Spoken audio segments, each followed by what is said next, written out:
Hey everybody, I just want to share a dream I had and the interpretation of that dream.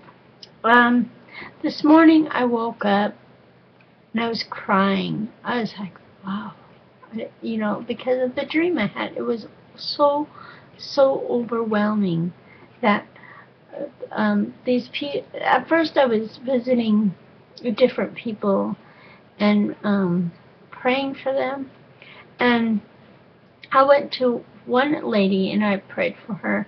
I asked her, "Can I pray for you?" And she leaned over, and at first my outfit was a like a dress, a white dress with flower patterns on it, and I had this like cross, this necklace. It had a big cross, and um, it had like diamonds in it or something. And I had one lady, she grabbed it in my dream, and she's like, looked at it, and she had her little glass thing that they look to see if they're real diamonds or not. And she grabbed and I'm like, okay. And she's like, do you realize there's like a lot of diamonds in this, and it's very valuable, and only and she told me the history of the whole necklace I was wearing, and she's like, this is an honor thing that only certain people can get. And I was like, whoa, I didn't know that. And she's like, where did you get that? And I was like, well, somebody just gave it to me and I put it on. And she's like, don't you understand the history of this? This is like when a king honors somebody, he gives them this necklace. And I was like, wow. And she's like, don't you realize that the diamonds are arranged as a cross? And I was like, no, I didn't think that. And she's like, well, you have to look very carefully to see the diamonds, the shape of the cross, and these things, because they're hidden, and only certain people can see that, and you have to look very, very carefully to see the value of that necklace. And that's why, and she explained that's why she grabbed it and wanted to see, because she was a jewelry maker. And I was like, oh, well, thank you. And she's like, well, thank you. Only certain people get the honor to wear the king's necklace.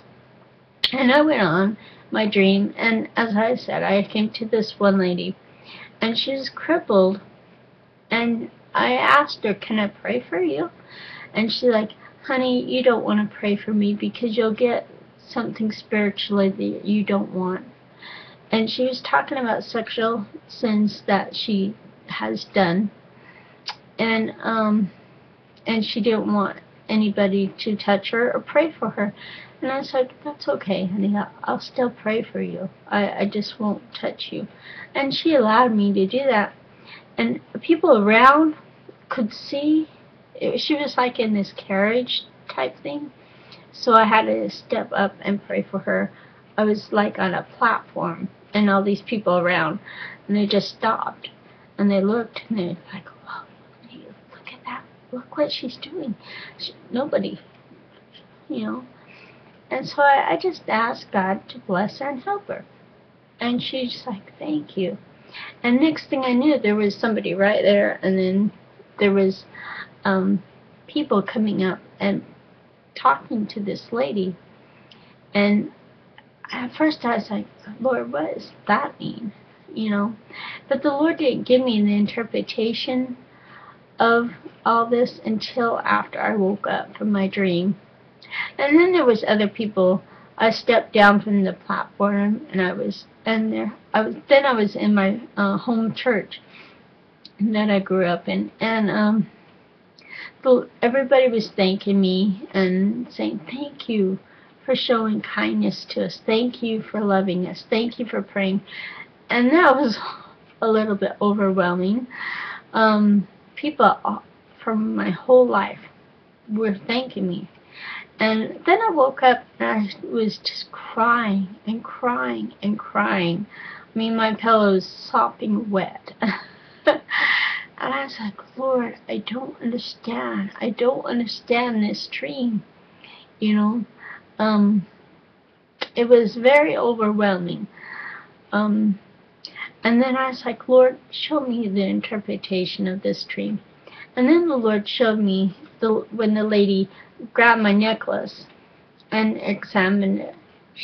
He's like, I put value on your life, and I honored you through that.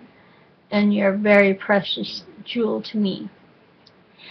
And then when I prayed for the lady in my dream that was afraid of me praying for her because I would catch something spiritually from her, that I was not afraid to show kindness to somebody that was different than other people. And then when the people came up to talk to that lady, that the Lord showed me that I was an example to other people, not to be afraid to show kindness to other people that were different. And then the Lord showed me my home church and why people were thanking me. I thought that was really weird. But how people see my life and your life in a way that we are examples to people. You're an example to people, even if you don't see the ripple effects, even if you don't see the honoring that's going on in your life. You are still being honored by the King of Kings and the Lord of Lords, which is Jesus. So it was very overwhelming, you know, and then it was very comforting also, because the Lord was saying, you know, I love you, you know, and then my cat was there by me, and he came up and he just wanted to love on me, just to make sure I was okay, because I was so overwhelmed by the kindness of God in the dream and the interpretation. You know, God's kindness is so overwhelming. You know, when we show kindness to somebody, or when we show the love of Jesus to somebody, God takes record of that, and He will honor you. You may not ever see the ripple effects of your kindness and your love, but, you know, just take courage that one day people are going to stand up there. And I felt like, in this dream, I felt like I was in heaven. I don't know, but I knew I wasn't. But I knew, and now, that it was God honoring me in showing kindness to other people. And it taught me, you know, when we show kindness to other people, God takes record of that. So, that's about all I had to say. I just wanted to share this dream and this neat interpretation of this dream. Okay, bye.